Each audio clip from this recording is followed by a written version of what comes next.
오늘 주 앞에 나오신 여러분들 진심으로 환영합니다. 여러분들에게 주실 하나님의 은혜가 준비되어 있습니다. 한 분도 놓치지 마시고 다 받아가시기를 주의 이름으로 축원합니다. 우리 모두 다 지혜로운 사람이 되기를 원해요.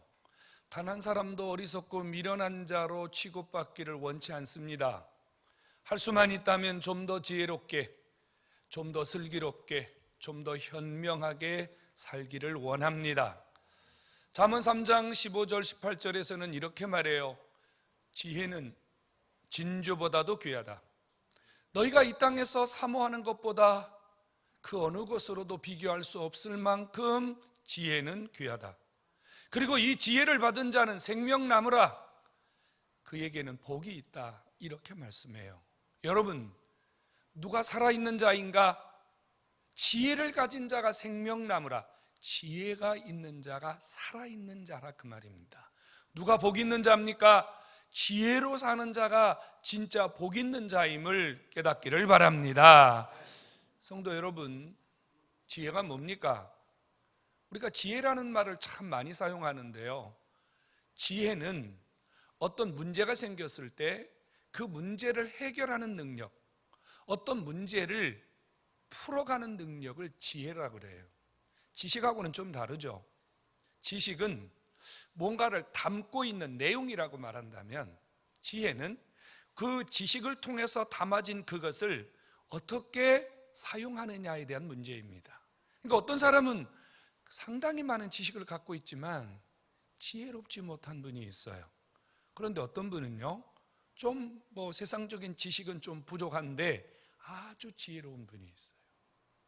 여러분, 지식도 중요하지만 지혜로운 자가 더 현명한 삶을 살 수 있고, 사람들은 지식적인 사람도 좋아하지만 지혜로운 사람을 더 좋아합니다. 특별히 주님의 일을 하면서요, 지혜롭지 못한 사람 많이 보거든요. 답답하고 이게 일이 잘 진행이 안 되고 일의 결과가 매끄럽지 못하고 이런 경우가 있어요. 성도 여러분, 오늘 저와 여러분들은 하나님이 주시는 지혜를 통해서 지금보다 더 나은 삶을 살아갈 수 있는 그런 소중한 하나님의 은혜들이 여러분들에게 오늘 다시 한번 임할 수 있기를 주님의 이름으로 축원합니다. 여러분, 지혜롭게 사는 것 너무너무 중요합니다. 저는 이번 주 설교를 준비하면서 이런저런 고민을 합니다. 고민을 하면서 한 해를 마무리하고 또 한 해를 받아야 되는 이 시점에서 우리가 한번 내가 지나온 삶을 한번 돌아봐야 되겠다는 성령의 음성을 깨달았습니다. 내가 과연 2021년을 지혜롭게 살았는가? 만일 내가 올 한 해를 지혜롭게 살지 못했는데 또 이 상태로 그대로 살아간다면 내가 맞게 되는 2022년 또한 그럭저럭 살 수밖에 없는, 그것을 우리는 절대 피할 수가 없거든요.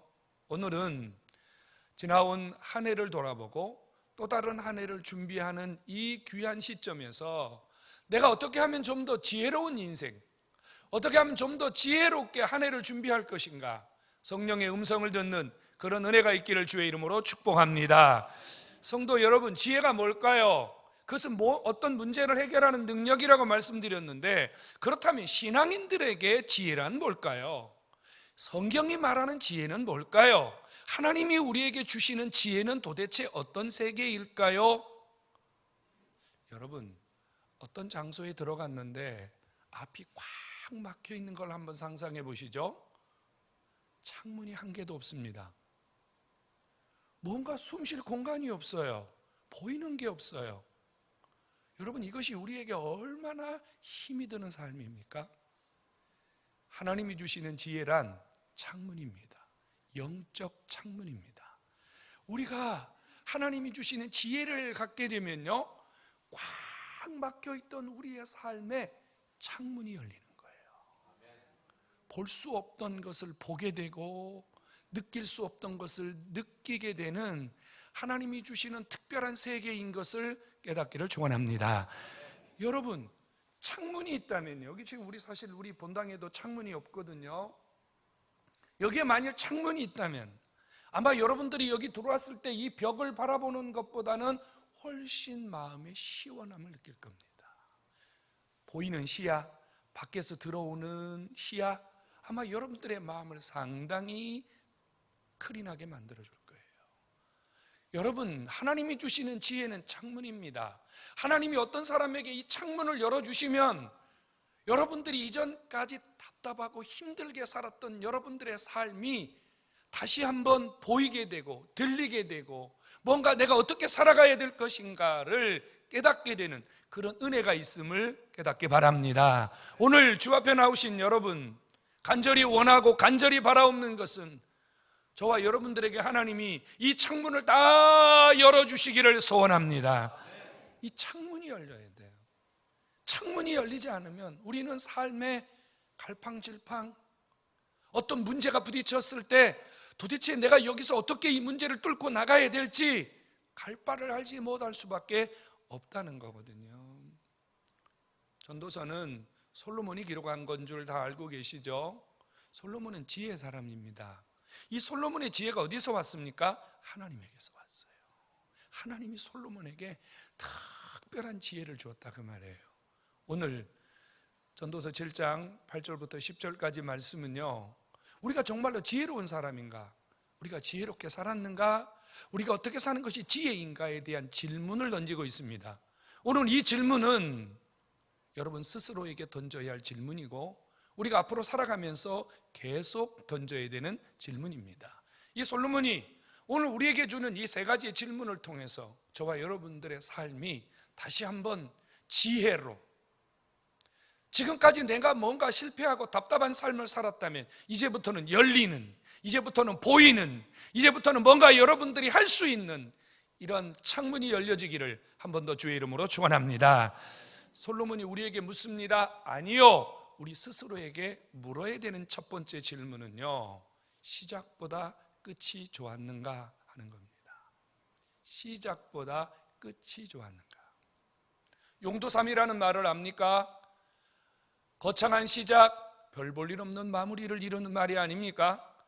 많은 사람들이 시작을 잘합니다. 해보자, 해봐야 되겠다, 하면 된다. 시작은 잘해요.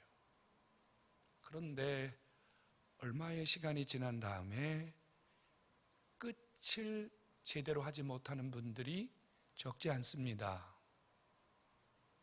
시작 그랬는데 끝에 와서 시작할 때 가졌던 마음이나 시작할 때 가졌던 그 계획들이 제대로 결과로 나타나지 못하는 분들이 적지 않다는 거예요. 이건 지혜롭게 살지 못했다는 증거 아닐까요?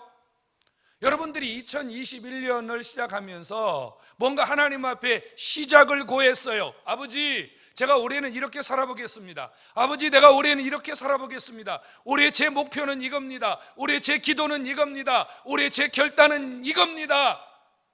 그렇다면 지금 여러분들 결과를 가지고 계십니까?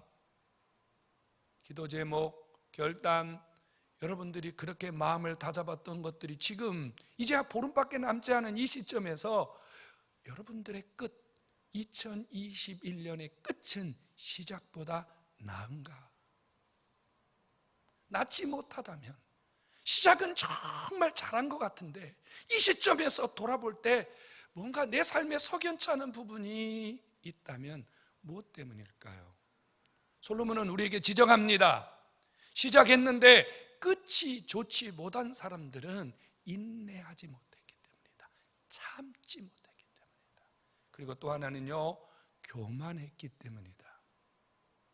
보통 시작보다 끝이 좋은 사람은 잘 참을 줄 아는 사람이거나 자기를 낮추는 겸손함을 가진 자들이 시작보다 끝이 좋더라고 말입니다.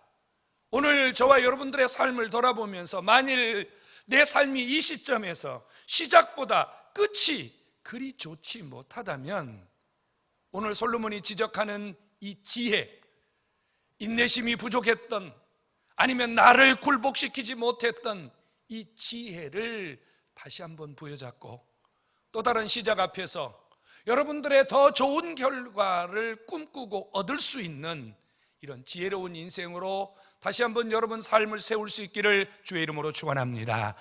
끝이 좋아야 됩니다. 끝이 좋아야 돼요. 그래서 히브리서 10장 36절에서도 이런 말씀을 했거든요.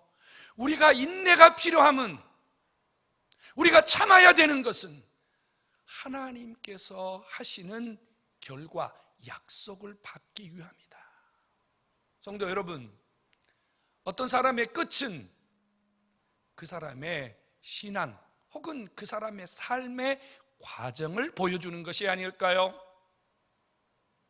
솔로몬은 두 번째 질문을 던졌습니다. 오늘 우리 자신에게 두 번째 질문을 던져야 됩니다.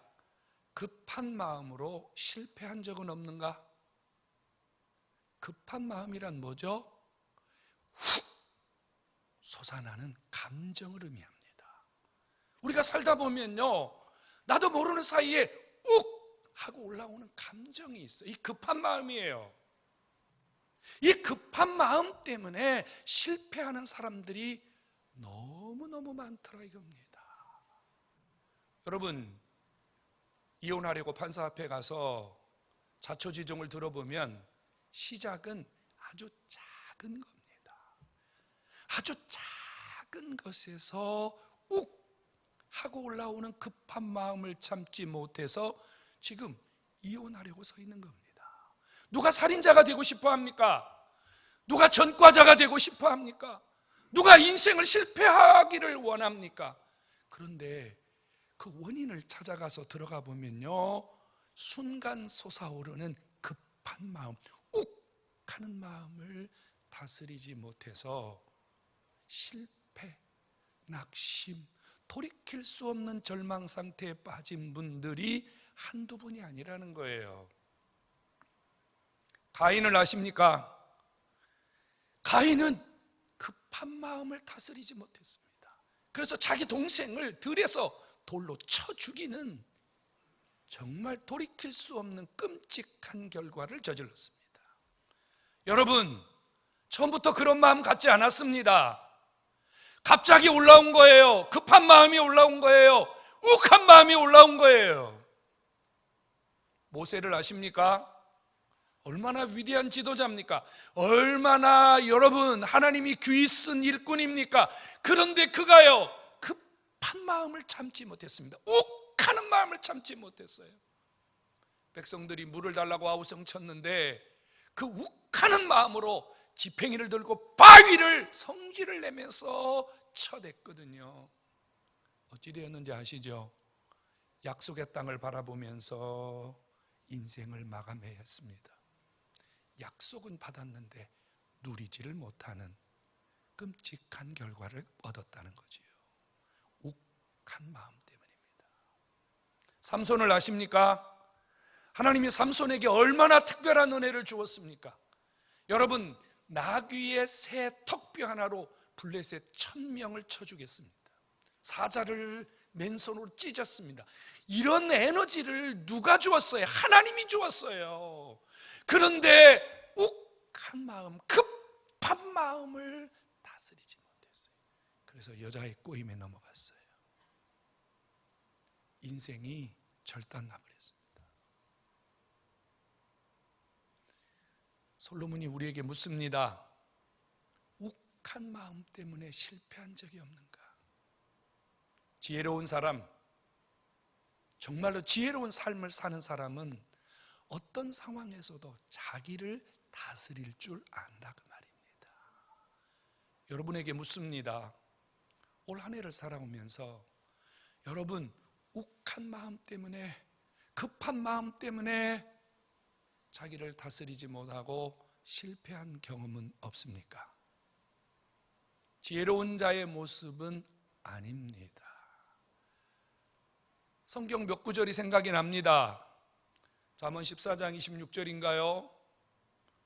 노하기를 더디하는 자는 명철이 있다는 거죠. 그죠?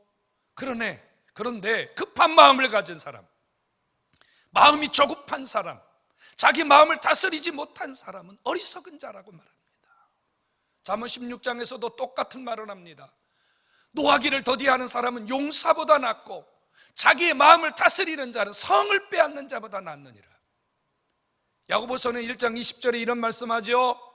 우리가 성내는 것, 우리가 급한 마음으로 분노를 일으키는 것은 결단코 하나님에게 의의를 이루지 못하니라. 하나님께 쓰임받을 수 없다는 거예요. 성도 여러분, 나를 다스리는 것, 이것이 지혜입니다. 나를 굴복시키는 것, 내 성질을 죽이는 것, 이게 하나님이 주신 지혜예요. 지혜. 오늘 주 앞에 나오신 여러분 자신에게 물어보셔야 됩니다. 나는 급한 마음을 다스리는 지혜가 있는가? 세 번째 질문을 던졌습니다. 여러분에게 세 번째 질문을 던집니다. 어제보다 오늘이 더 성숙한가?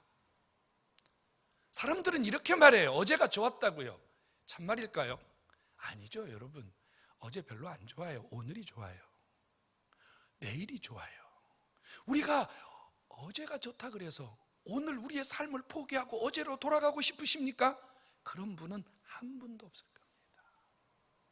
어제가 좋다는 말은 현재 오늘을 아름답게, 더 성숙하게, 더 성장되게 이끌어가지 못하는 사람들의 야근 소리입니다. 어제는 과거입니다. 우리가 과거에 붙들려서 과거에서 벗어나지 못하는 것은 결단코 지혜로운 인생을 사는 방법이 아닙니다. 어느 미국에서 고등학교 선생님이요, 학생들에게 이런 실험을 했다 그래요. 세 사람의 인물을 말했습니다. 그리고 너희 중에 이 세 사람이 어떤 사람이 더 많이 성장을 했는지, 이 세 사람 중에 어떤 사람이 더 많은 성공을 했을까 한번 선택해 보라고 했습니다. A. 부패한 정치인, 뇌물, 아편, 술, 담배, 2명의 부인, 그리고 혹독한 미신에 빠져서 살던 자. B.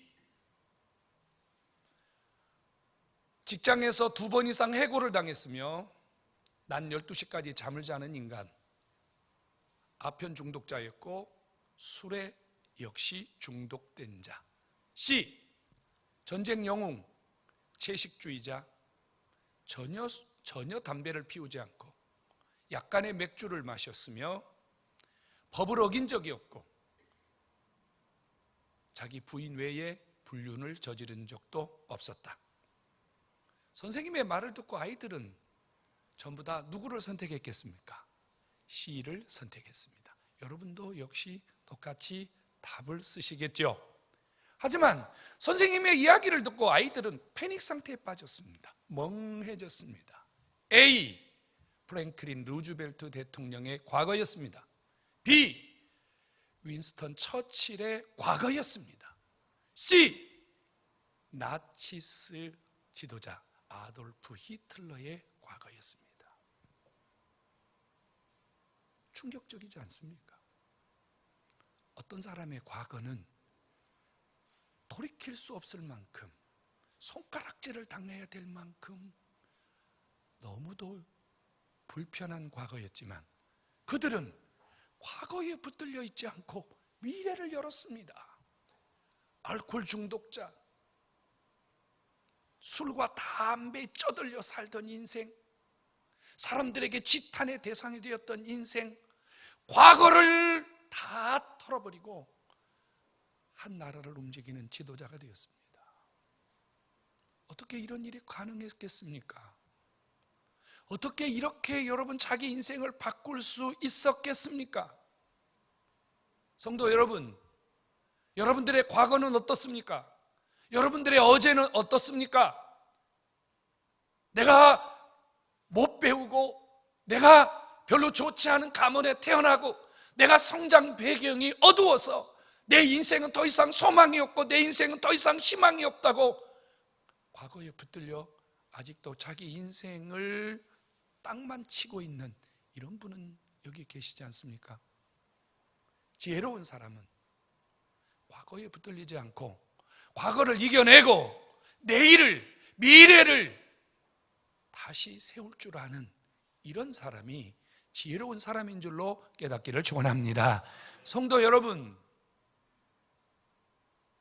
앞에 있는 두 사람은요, 마지막 한 분과 완전히 다른 게 있습니다. 완전히 다른 게 있어요. 하나님이 없는 인생, 하나님을 가진 인생, 하나님이 주시는 지혜로 살아가는 인생, 자기가 가지고 있는 지식과 자기가 가지고 있는 경험으로 살아가는 인생, 다르기 때문입니다. 오늘 주 앞에 나오신 사랑하는 성도 여러분, 과거를 잃어버리십시오. 어떤 심리학자가 이런 말을 했어요. 과거를 완벽하게 잊는 방법, 과거를 완벽하게 잊어버릴 수 있는 방법이 있을까요? 그래서 과거에 사로잡혀서 과거에 대한 집착을 버리지 못하는 사람을 대상으로 실험을 했어요. 그분들을 치유하고 그분들을 회복시키는 프로그램을 만들어서 진행을 했어요. 한번 해보실래요? 정말로 끔찍한 과거, 돌아가고 싶지 않은 과거를 가진 사람들이 이 과거에 대한 상처나 과거에 대한 나쁜 기억을 잊어내기 위해서 이분이 만들어낸 방법 중에 하나가 뭐였냐면요, 그 당시에 내가 그 실패했던 그 당시, 내가 상처를 받았던 그 당시에 가졌던 사진을 꺼내라. 그리고 과감하게 그 사진을 찢어버려라. 찢어버려라. 과거의 사진을 찢는 것으로부터 과거를 탈출하는 시작이 되어진다고 합니다. 여러분, 여러분들을 붙들고 있는 과거에서 지난 1년 동안 여러분들을 실패하게 하고, 여러분들을 불안해하게 하고, 여러분들을 어둡게 만들고, 여러분들을 불편하게 만들었던 시간이 있다면 오늘 믿음으로 찢어버리시기 바랍니다. 이것이 하나님이 여러분들을 일으키시는 지혜요, 여러분들의 삶을 열어주시는 하나님의 영적 창문인 줄로 받아들이시기를 주의 이름으로 축원합니다. 여러분, 지혜롭게 사는 거 쉽지 않습니다. 그렇다고 지혜롭게 사는 것이 쉽지 않기 때문에 우리가 아무렇게나 되는 대로 막 살 수는 없지 않습니까? 빌 게이츠를 아시나요? 빌 게이츠가 어느 고등학교 졸업식에 와서 두 가지의 축사를 했다고 합니다. 첫 번째 축사는요, 지금 내 친구가 도서관에 앉아 있는 것을 비웃지 마라. 지금 도서관에 앉아 있는 내 친구는 언젠가는 너의 직장 상사가 될 수 있다. 두 번째, 세상이 공평하지 않다고 해서 불평하고 원망하지 마라. 원래 세상은 그런 것이다. 세상이 불공정하기 때문에 나는 이 불공정한 세상에서 아무것도 할 수 없다고 말하지 말고, 불공정한 세상에 익숙해져서 불공정한 세상을 이기는 자가 되어라. 성도 여러분, 지혜란 무엇인가요? 남이 하지 못하는 것을 하는 것이 지혜입니다. 지혜는 무엇입니까? 남이 할 수 없다고 포기하고 좌절하고 있을 때 자신을 일으키는 것이 지혜입니다. 오늘 저와 여러분들이 이제 살아가야 할 또 다른 세상, 또 다른 시간 속에서 하나님은 우리를 기다리고 계십니다. 우리가 지혜롭고 지혜로운 자가 되어서 우리 자신을 살리고 우리 주변을 살리고 우리의 환경을 살려낼 수 있는 지혜로운 자가 하나님의 손에 붙들리고 그를 주께서 쓰시기 위하여 또 다른 시간표에서 우리를 기다리고 계시다, 그 말입니다. 오늘 주 앞에 나오신 여러분, 여러분들의 인생에 하나님이 주시는 이 지혜의 창문이 열려서 다가오는 2022년도에는 시작보다 끝이 좋은, 시작보다 마무리가 좋은 이런 인생이 열려지기를 주의 이름으로 축원합니다. 성도 여러분, 욱하는 마음에 여러분들의 삶이 실패하지 않는, 여러분들을 다스리고 여러분들을 굴복시켜서 지금보다 훨씬 더 성공적인 삶을 살아가는 여러분들의 생이 시작되기를 주의 이름으로 축원합니다. 여러분, 어제에 붙들려 여러분 인생의 시간을 낭비하지 마십시오. 어제의 시간은 결단코 우리에게 아무것도 해줄 수 없습니다. 우리에게 앞으로 뭔가 주어지는 것이 있다면, 앞으로 우리에게 뭔가 나타날 것이 있다면 바로 우리 앞에 준비된 미래의 시간표입니다. 성도 여러분, 자신을 일으키십시오. 자신을 깨우십시오. 자신을 향하여 수 없는 질문과 대답을 통해서 여러분들의 삶이 지금보다 더 건강하게 일어설 수 있는 또 한 번의 기회가 되기를 주님의 이름으로 축원합니다. 여러분, 지혜는 진주보다 귀하다고 그랬습니다. 우리가 사모하고 우리가 추구하는 그 어떤 것으로도 비교할 수 없을 만큼 지혜는 귀하다고 했습니다. 그렇다면 여러분, 지금 여러분 손에 붙들고 있는 그 어느 것이라도 지혜로운 삶을 살기 위해서는 포기할 줄 알아야 됩니다. 놓을 줄 알아야 됩니다. 여러분들, 하나님이 주시는 이 놀라운 지혜의 세계를 얻기 위하여 여러분들이 지금 가지고 있는 것을 포기하지 않는다면 여러분들에게 더 이상 지혜로운 삶은 다가오지 않습니다. 하나님을 바라보십시오. 하나님에게 준비된 세계를 바라보십시오. 솔로몬은요, 자기 인생의 전부를 하나님 앞에 내려놓고 지혜를 구했습니다. 아시지 않습니까? 하나님이 그렇게 솔로몬에게 물었잖아요. 네 원하는 거 다 주겠다. 전 세계 절반이라도 주겠다. 솔로몬이 구한 것은 무엇입니까? 하나님, 제게 지혜를 주십시오. 오늘 이 시점에서 여러분들이 가지고 있는 그 어떤 것도 다 주님 앞에 내려놓으시고, 하나님, 지혜로운 마음, 지혜로운 삶, 지혜를 가지고 하나님에게 쓰임받을 수 있는 그런 은혜를 이 시간 하나님이 여러분에게 주시기를 구하시고, 그 지혜를 받아서 이제부터 여러분들의 삶에 모든 창이 열려서 남들이 볼 수 없는 것을 보고, 남들이 느낄 수 없는 것을 느끼고, 하나님이 여러분들에게 말씀하시는 것을 더 깊고 넓게 깨달아서 여러분들의 삶이 회복되고 일어나고 새로워지는 그 역사가 시작되는 출발이 되기를 주님의 이름으로 축원합니다.